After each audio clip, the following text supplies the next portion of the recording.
우리는 하나님을 만나는 계시는 오직 성경 외에는 없다는 것입니다.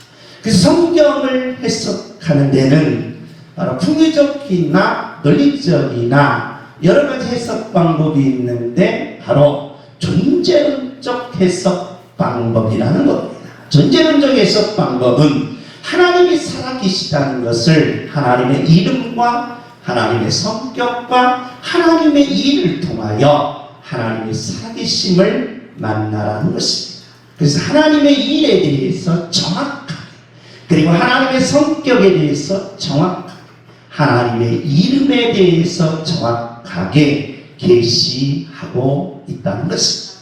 그래서 다윗의 인생은 그대로 살펴보니까 오실 예수님의 인생이었고, 예수님의 인생은 오늘 저와 여러분의 인생이 된다는 것입니다. 예수님이 죽음을 이기고 부활했듯이, 예수님이 어떤 아픔과 고통도 이기고 승리했듯이, 양문교회 성도님들은 어떤 것도 다 이겨내어 승리하는 축복된 세움이 있는 인생들이 되시기를 예수님의 이름으로 축복합니다. 아멘. 오늘 본문의 내용입니다. 우리 다 같이 한번 읽습니다. 시작. 인간은 모두 다 존귀한 자로 태어난다는 것입니다. 그렇기 때문에 누구 하나 하찮은 인생이나 누구 하나 낮은 인생이나 누구 하나 가난한 자나 아니면 누구 하나 인생 속에서 모두 흠 있는 자로 태어난 사람은 없다는 것입니다. 모두 다 뭐한 자로 태어난다? 존귀한 자로 태어난다는 것입니다. 옆에 사람 인사, 당신 보니까 하찮으십니다. 그러면 안 된다 이 말이에요. 당신 보니까 존귀합니다. 존귀한 자로 태어난다. 문제는 인간이 존귀한 자로 태어나는데 결과는 짐승으로 망하는 자가 있고, 결과는 존엄한 자로 승리하는 자가 있다는 것입니다. 문제는 시작은 똑같다는 거예요. 시작은 참으로 존귀한 자로 똑같다는 겁니다. 목사님들 시작이 똑같아요. 그러면 이건희 아들이나 우리 어머니 아들이나 그때가 같습니까? 천만의 말씀 똑같습니다. 이건희 회장님의 아들 이재용이나 임두환 아들 임재성이나 똑같은 거예요. 그렇기 때문에 비교가 안 된다는 겁니다. 존귀합니다. 존귀함.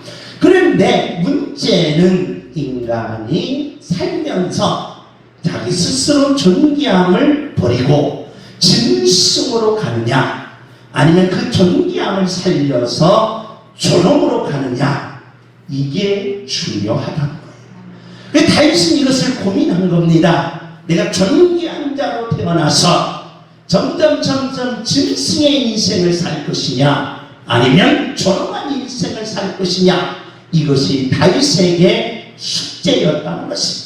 그래서 그 중심에는 뭐가 있느냐? 깨달음이 있다. 뭐죠? 주여 깨닫게 하옵소서. 주여 깨닫게 하옵소서. 뭐 해야 된다? 깨달아야 된다. 그래서 모든 인생은 자기 자신에 대해서 깨달아야 되고, 자기 삶에 대해서 깨달아야 되고, 자기 가정에 대해서 깨달아야 되고, 자기 자녀들에 대해서 깨달아야 돼요. 깨닫지 못하면 점점 내 인생도 망가지고 내 자녀의 인생도 망가지면서 결국에는 아픔과 고통에 절망 가운데 인간의 깊은 수동에 들어간다는 것입니다. 미련한 인생. 그래서 미련한 인생은 멍청이라는 거예요. 멍청. 그러니까 이런 멍청한 인생을 살지 말라는 겁니다. 그렇기 때문에 다윗은 오늘 인생 중에 존귀한 자로 태어난 나는 반드시 깨달아야 된다는 겁니다. 주여 깨닫게 하옵소서. 주여 깨닫게 하옵소서. 아멘. 그러니까 깨달음에는 세 가지가 있습니다. 첫째는 존재론적 존재에 대한 깨달음입니다. 신이 계신가 안 계신가? 아니면 신이 살아계신가? 신은 이 땅에 없는가? 영혼 세계는 있는가 없는가? 우주는 무한한가 유한한가? 아니면 천국이 있는가 없는가? 이 존재에 대한 깨달음이라는 것입니다. 근데 오늘날 현대 철학이나 오늘날 사회과학은 이 존재론의 깨달음이 없다는 겁니다. 두 번째의 깨달음은 뭐냐? 인식에 대한 깨달음입니다. 인식. 그렇기 때문에 히파티아라는 철학자는 내가 뭘 찾을 수만 있다면, 진리를 찾을 수만 있다면 내 생명을 다 바치겠다. 진리에 대한 깨달음이라는 것입니다. 왜 그렇습니까? 진리만 있으면 현실의 삶의 고통을 이길 수 없습니다. 진리만 있으면 내 안에 있는 아픔과 내가 이 땅에 닥치는 모든 문제를 해결할 수 있습니다. 아하! 이 진리만 있으면 모든 것이 가능하구나.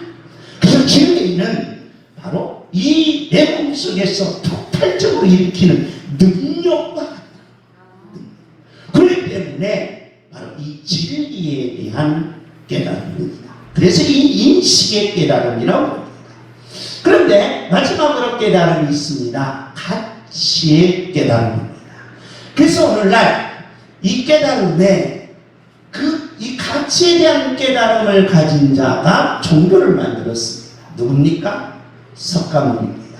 그래서 석가모니 선생은 어떻게 했습니까? 자기가 왕자임에도 불구하고 깨닫기 위해서 그 왕의 자리를 포기하고 그냥 바로 세상의 자연과 겹쳐서 생활하면서 에우다이모니아, 어떻게 사는 것이 가치로운 삶인가, 어떤 삶이 내게서 내게 능력을 일으키는 삶인가, 어떻게 사는 것이 잘 사는 것인가, 에우다이모니아의 깨달음에 모든 인생을 바쳤다는 것입니다.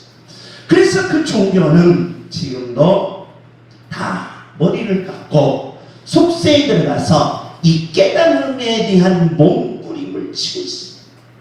몸부림, 가치에 대한 깨달음입니다. 근데 그 이전에 누가 있었냐? 데모크리토스라는 사람이 있었습니다. 이 사람은 부모님으로부터 100달란트를 유산을 받아왔습니다. 유산 100달란트. 여러분 만 200달란트씩 받았으니까 그럼 잽도 안 되겠지요. 100달란트가 얼마냐?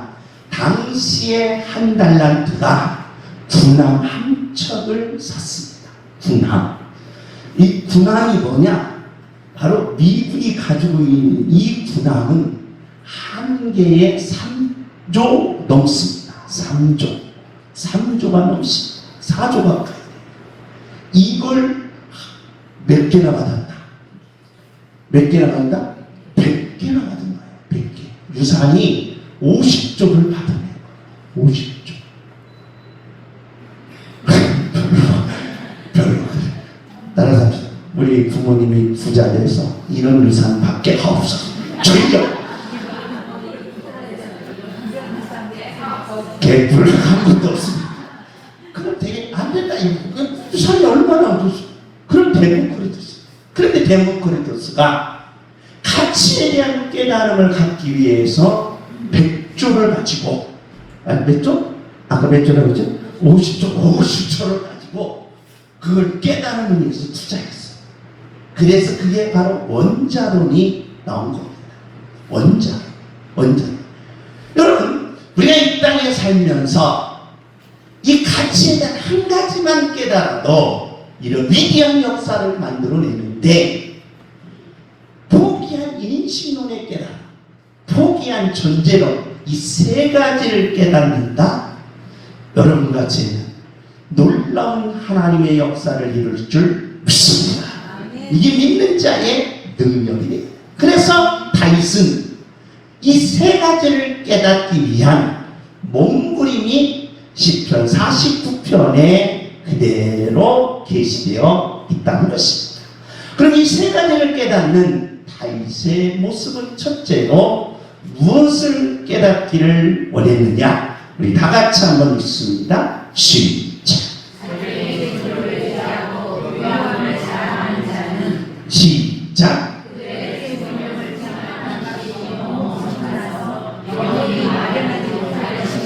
자, 구원의 깨달음. 구원이 뭡니까? 라고 물으면 구원은 영생이다. 머지않고 사는 것, 죽지 않고 사는 것이 구원입니다. 그러니까 구원에 대한 깨달음이다. 그런데 이 구원을 깨달음을 가지려고 다윗이 몸부림을 칩니다. 그런데 미련하고 어리석은 사람은 그 구원 얼마면 사냐? 얼마면 사냐? 물어본 거예요. 근데 여러분과 제가 교회 다닙니다. 교회 다니면 너 어디 가니? 사모야 너 어디 가니? 교회 갑니다. 교회 가면 뭐하니? 예수님을 믿고 구원받고 영원한 생명을 얻어서 천국 갑니다. 야 그 구원 내가 살게. 내가 주식 이번에 뻥 터졌다. 올라갔다. 얼마면 구원을 살 수 있느냐? 라고 구원을 바로 사고자 했다는 거예요. 구원. 여러분 황제 중에 우리는 누구를 만나야 합니까? 진시황을 알 수 있어요. 진시황은 재물이 엄청난 자예요. 중국의 모든 재물을 다 가지고 있는 황제였어요. 그런데 구원을 살려고 그 재물을 다 쏟아부었어요. 재물을 다 쏟아부었어요. 그런데 놀라운 사실은 그 재물이 뭐였다? 부족했다. 그러니까 돈으로 그 구원을 살려고 돈을 모아가지고 구원 사러 갔는데 야 따라서 이 돈 가지고는 따라서 이 돈 가지고는 택도 없다. 더 모아오라는 거예요. 얼마만큼 돈을 모아야 구원을 살 수 있느냐는 거예요.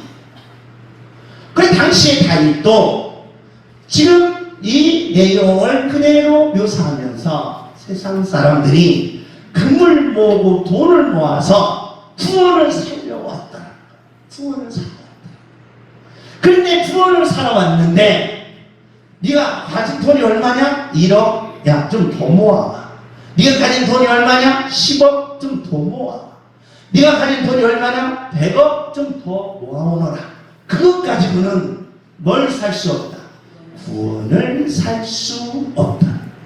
데모크리토스는 몇 달란트? 100달란트. 그런데 예수님은 뻥튀기를 잘하신 모양이에요. 몇만 달란트? 1만 달란트. 1만 달란트. 예수님은 몇만 달란트? 1만 달란트. 100달란트도 세계 가장 부자였는데 예수님은 몇 달란트? 1만 달란트를 모아오라. 그러면 구원을 한번 할까 말까 생각해 보겠다는 거예요. 뭐 할 수 없다? 돈으로 살 수가 없다. 다시 읽습니다. 시작. 그들의 생명을 소생하는 것이 너무 엄청나서 영원히 말을 하지 못할 것이니 이게 중요한 거예요. 말을 한다 못한다. 못한다. 얼마만큼 네가 죽어도 네가 죽어서 구원 살려고 모아놨어요. 그 자식에게 야 아들 내가 구원 살려고 이만큼 모았으니 너도 구원 살려고 더 모아라. 더 모았어. 손자 네가 내가 자식이라고 해서 모았어. 언제 손자 손 가도 언제까지? 영원히 마련하지 못한다. 구원은 뭘 살 수 없구나? 돈으로 살 수 없다. 할렐루야. 그만큼 구원을 사기에는 값이 크다. 값이. 그런데 그 값을 누구가 해줬다? 부모가 해준 거야. 부모. 나의 아버지이신 누구? 하나님. 그 값을 다 해준 거야. 할렐루야. 어떻게 해줬습니까? 하나밖에 없는 아들 예수. 아들 내가 구원을 내가 팔아야 되는데 하려면 아들 자기가 죽어야 되겠구나. 그래서 아들을 죽이고 아들을 죽여서 십자가에서 죽이시고 평안을 없이 아들의 그 피값으로 구원을 사서 저와 여러분에게는 값을 받지 않았습니다. 안 받았어요. 이런 한 푼도 안 받았습니다. 어떤 것도 안 받습니다. 그래서 어떻게 해요? 영접하는 자, 영접하는 자에게 그 구원을 그저 주셨다. 할렐루야. 이 구원에 대한 깨달음이 다윗에게 임했어. 아하, 내가 아무리 많은 돈을 지급해도 이 구원을 살 수가 없었는데 내가 예수님을 영접해. 예수님, 나는 죄인입니다. 나 같은 죄인이 예수님을 영접합니다. 영접한 순간 내게는 구원이 이루어져서 구원이 내게 그저 아멘하고 받았다. 나는 구원받은 자입니다. 나는 구원받은 자입니다. 나는 하나님의 자녀입니다. 나는 구원받았어. 천국 가고 영생 복락을 드립니다. 이 깨달음이 있었다. 여러분, 제가 이 땅에 살면서 이 구원의 깨달음을 놓지 말아야 합니다. 깨달음이 있는 자는 일어납니다. 깨달음이 있는 자는 승리합니다. 깨달음이 있는 자는 미래가 열립니다. 깨달음이 있는 자는 하늘의 축복을 받는다. 이 구원의 깨달음으로 아멘 하십니까? 여러분에게는 하늘의 도움이 있을 것입니다. 구원받음으로 아멘 하십니까? 그러면 여러분의 삶에 하나님의 기적이 나타날 것입니다. 이게 깨달음이에요. 그러나 깨달음이 없습니까? 돈으로는 모든 것이 해결된다고 믿습니까? 돈으로 모든 삶이 윤택한다고 믿습니까? 돈만 있으면 내 모든 문제가 풀린다고 믿습니까? 하나님이 야, 이 어리석은 자가 내가 너를 오늘 밤에 배려하십니다. 제가 그랬잖아요. 부회장님하고 3년 동안 예배드리고 치료했어요. 갈망이 하나예요. 금기 가면 금덩어리가 얼마나 쌓이고 통장 가면 몇십억이 쌓여요. 그러면서 주식을 10억 주고 주식을 했는데 다 망했어요. 10억 나간 거 눈 깜짝하지 않습니다. 너 얼마 주식을 잃었어? 옆에서 얼마 주식에서 잃었니? 10억 잃었어. 자, 잠못 자. 아니, 깜짝하지 않아. 10억. 그런 분이 한 가지가 있어요. 한 가지. 뭐냐? 살고 싶다. 오래 좀 살고 싶다. 장수하고 싶다. 장수하고 싶다. 이 구원의 깨달음이 없으면 돈으로 된다는 모든 것들이 다 어리석다. 그러므로 저와 여러분이 이 땅에 살면서 이 구원의 깨달음이 있는 여러분 하늘의 도움이 임하는 축복이 열리시기를 예수님의 이름으로 축복합니다. 아멘. 두 번째로 우리 다 같이 한번 읽습니다. 시작. 죄악이 나를 따라다니며 나를 에워싸는 환난의 날을 내가 어찌 두려워하랴. 삶에 대한 깨달음입니다. 가치에 대한 깨달음입니다. 이걸 아리스토텔레스는 에운타이모, 내가 어떻게 살아야 될까? 라는 질문을 하라. 여러분의 제가 이 땅에 살면서 내가 어떻게 살아야 될까? 그런데 내가 어떻게 살아야 되느냐? 이 질문을 하나도 안 하는 사람이 있어요. 그냥 막 사는 거예요. 그래서 이걸 가리켜 뭐라고 하느냐? 무지라. 자기 자신에 대해서 이 질문을 안는 사람들은 무지입니다. 따라서 합시다. 막가파. 그래서 막 사는 거예요. 그런데 문제는 이 막 사는 사람들의 모습은 전부 밑바닥이더라. 전부 올라갈 수가 없더라. 그래서 당하고만 산다는 겁니다. 그래서 이 무지의 삶은 인생에 있어서 가장 취약하다. 가장 취약하다. 그래서 가장 취약한 삶의 모습은 여러분과 제가 일평생 일어나지 못한다. 미련한 거. 그렇기 때문에 저와 여러분이 이제 내가 그래도 어떻게 살아야 된다 라고 깨달았어요. 깨달았고 이렇게 살아야지 하며 목표를 정했어요. 목표를 정해서 달려갑니다. 누가 뭐라고 해도 땀을 흘립니다. 누가 뭐라고 해도 열심히 삽니다. 그런데 안 되는 거예요. 그래서 반. 그렇기 때문에 삶의 모습 속에 어떻게 살아야 되느냐라는 이 질문을 저와 여러분이 여러분의 영혼에게 스스로 해야 한다 하면서 깨달습니다. 이게 다윗이 오늘 우리에게 주는 해답이다. 해답. 자 보시면 나는 어떻게 살아야 돼요? 이 깨달음입니다. 다윗이 이 깨달음을 갖고 시편 전체를 통틀입니다. 다윗이 따라서 합시다. 하나님의 뜻대로. 하나님의 뜻대로. 이게 계시다. 하나님의 뜻대로 사는 사람은 망하게 곁이나 나가지 않습니다. 하나님의 뜻대로 사는 자는 현재 어려우나 미래의 장래가 열립니다. 하나님의 뜻대로 사는 자는 반드시 승리하고 반드시 하나님의 축복을 받는다. 할렐루야.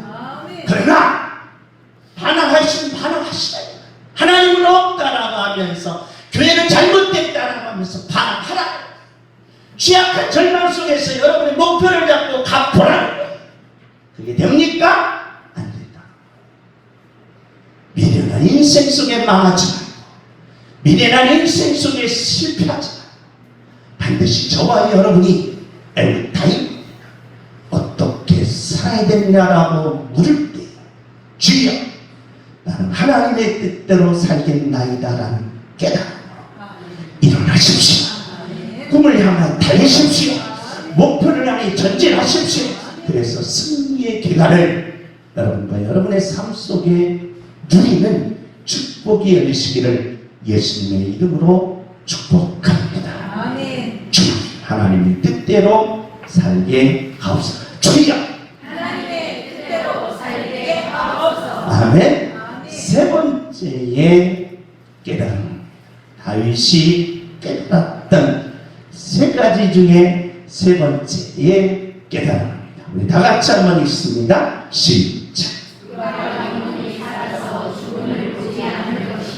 문제는 많은 사람들이 돈을 있는 사람들 그리고 여러분도 저런 걸 죽음하면 먼 나라 사람한테 죽음하면 누구에게는 오지 않는다. 내게는 안 올 것만 같은 느낌이 들어요.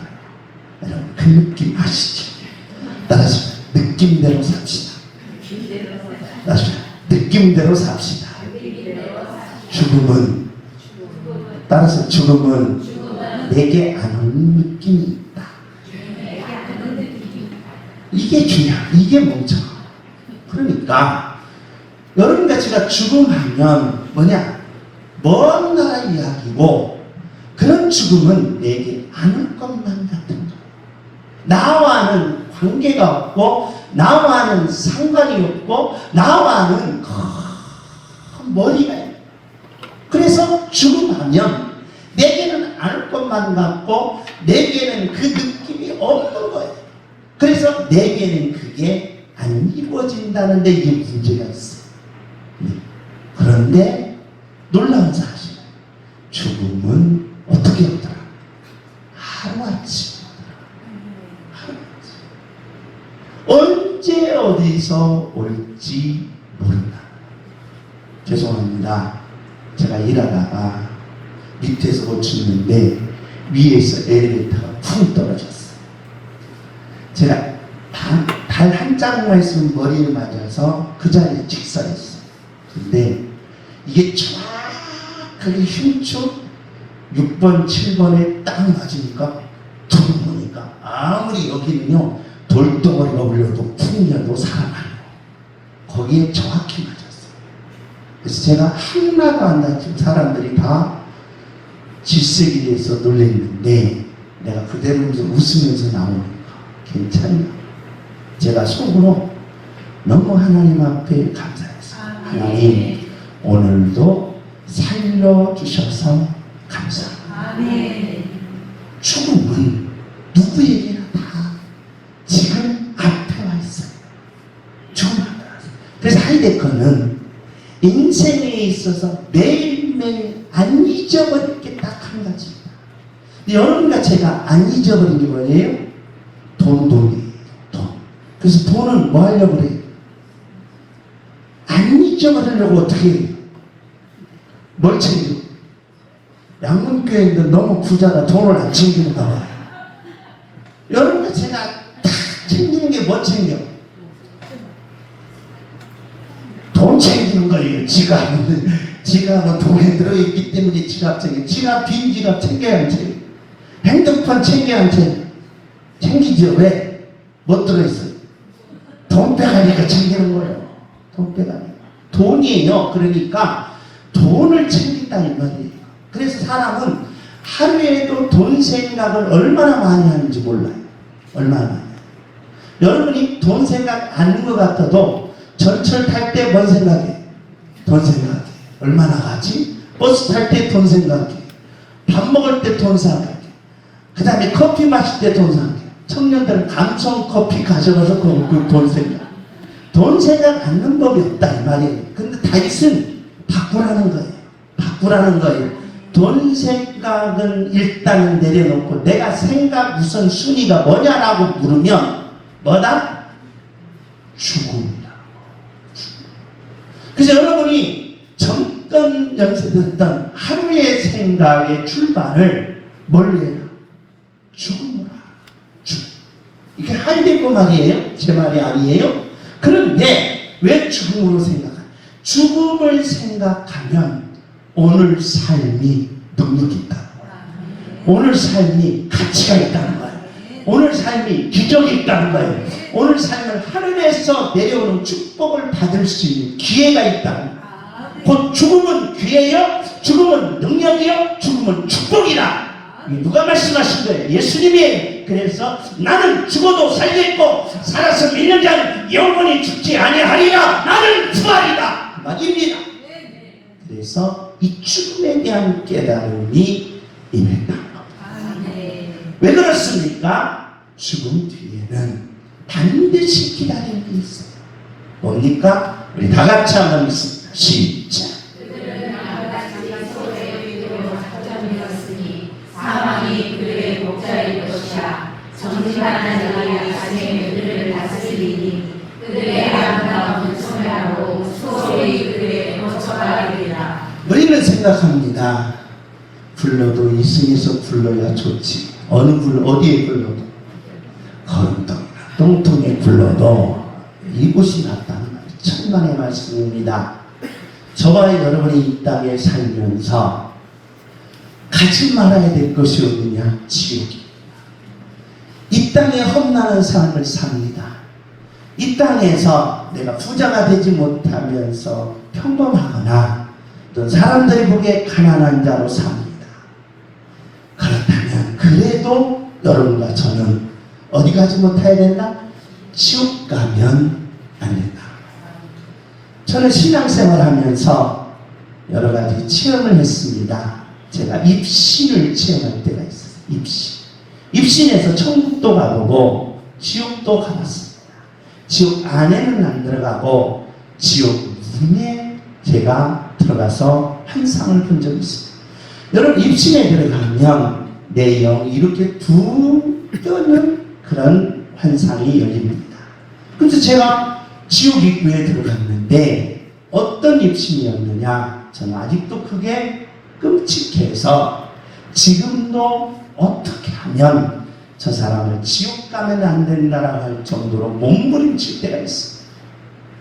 내가 거대한 지옥 입구에 가보니까 그 여러분 울산발 울산 바위 보셨죠? 울산 바위보다 큰 바위 덩어리 두 개가 톱니바퀴처럼 이렇게 돌아가는 거예요. 이렇게 돌아가는데 거기가 불덩이가 이렇게 해서 사이로 돌아가면 그 속에 모두 낑기면 다 이그러들고 다 분쇄가 됩니다. 이거 분쇄기예요. 분쇄기.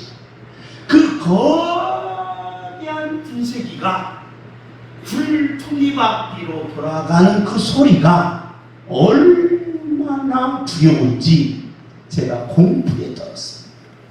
그런데 지옥 온 사람이 그 톱니바퀴 그 위에 들어가는데 그 고통 소리가 그 두려움, 돌아가는 두려움의 공포와 그 고통 소리에 앞서는 고통이 겹쳐지니까 거기서 제가 입신했는데도 기절했어요. 입신. 그런데 그 소리가 안 나와. 계속 그 속에 있어. 내가 지옥 인문에 들어가도 이렇게 고통스러운데 나는 오지 말아야 되겠다. 지옥을 오지 말아야 돼.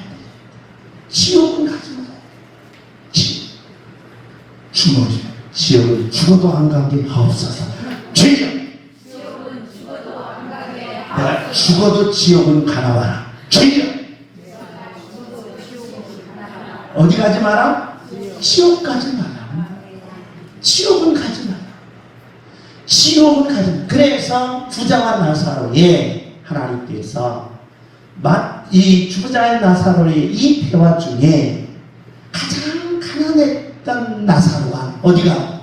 천국 가고, 가장 부자였던 이 사람은 지옥 갔는데 가장 가난했던 인생의 실패자로 살았던 나사로라 할지라도 어디 갔으니? 천국 갔어. 가장 뭐 있는 자다? 복 있는 자다. 죽음에 대한 깨달음은 여기까지 가더라. 그러면서 다윗이 나는 깨달았다. 구원에 대한 깨달음, 삶에 대한 깨달음, 죽음에 대한 깨달음 속에 이제 세 가지를 깨닫고 나니 하나님이 내게 주신 축복이 있더라. 우리 다 같이 한번 읽습니다. 시작. 내 입은 지혜를 말하겠고 내 마음은 명철을 자랑하기로 목적이 이르다. 할렐루야. 아멘. 뭐가 오더라? 지혜가 오더라. 아멘. 깨달음에는 뭐가 있다? 지혜가 온다. 그래서 하나님께서는 지혜를 임하는 다윗에게 오늘 저는 하나님의 말씀을 보면서 죄송합니다. 딴 길로 가셔서 죄송합니다. 지혜의 왕은 누구라고 하죠? 지혜의 왕은 누구라고 하죠? 솔로몬. 근데 그게 아니에요. 누구다? 다윗이. 아멘. 다윗이 성전할 준비를 뭐 했어요? 마련했죠. 모든 것을 다 마련한 게 누구다? 아멘. 다윗이. 그런데 솔로몬은 그 마련한 것을 뭐였어요? 누렸어요. 누리는 자예요. 그런데 누리는 자의 만료가 실패. 이 중요한. 그래서 저와 여러분이 다윗에게 하나님이 뭘 주시더라? 지혜를 주시더라. 아멘. 지혜를 주시니까 높아지기 시작해요. 양치기에서 왕으로 올라가더라. 아멘. 평범한 사원에서 사업가가 되더라. 여러 가지 삶 속에서 내가 못했지만 위대한 자가 되더라. 하나님의 지혜를 받으니까 내가 회사를 경영하는 경영자가 되더라. 하나님의 지혜를 받으니까 내 모습이 아니라 역사에 움직이는 힘 있는 자가 된다. 하나님의 지혜를 받으니까 내 사업과 내 인생과 내 가정을 일으키다. 할렐루야. 아멘. 다윗이 지혜를 받으면서 하나님의 높임을 받기 시작합니다. 아멘. 다 같이 읽습니다. 시작. 내 입은 지혜를 말하겠고 내 마음은 명철을 자랑하기로 명철이 뭡니까? 라고 물으면 미래를 열 것이다. 그래서 시편은 150편까지 모든 미래를 열. 100년 후에 586년 바벨론을 이전할 때, 721년 아수르의 역사를 나타날 때, 그리고 582년에 그 바벨론에서 돌아올 때 모든 것을 다 예언하고 있다. 열어주신다. 현재 내 모습이 이렇다라고 실망하지 마십시오. 하나님이 여러분의 인생을 열어줍니다. 여러분의 자녀들을 열어줍니다. 미래를 열어주고 장래를 열어주고, 장래 여러분에게 현재의 모습이 아니라 하나님의 축복대 30배, 60배, 100배, 1000배, 만배로 이를 역사를 하나님이 부어주시겠다. 이게 깨달으시기 바랍니다. 내 마음속에서 깨닫는 자 일어납니다. 내 마음속에서 깨닫는 자 올라갑니다. 내 마음속에서 깨닫는 자, 여러분의 미래가 열립니다. 여러분의 자녀들이 열립니다. 여러분의 손자 손녀들이 반드시 세계적인 노벨상을 두는 축복이 열리게 될 것입니다. 깨달으십시오. 깨닫지 못해서 미련한 자가 되지 마시고, 깨닫지 못해서 실패한 자가 되지 마시고, 깨닫지 못해서 망하는 자가 되지 마시고, 깨닫으셔서 반드시 성공자로 일어나는 양문의 모든 가정들이 되어주시길 예수님의 이름으로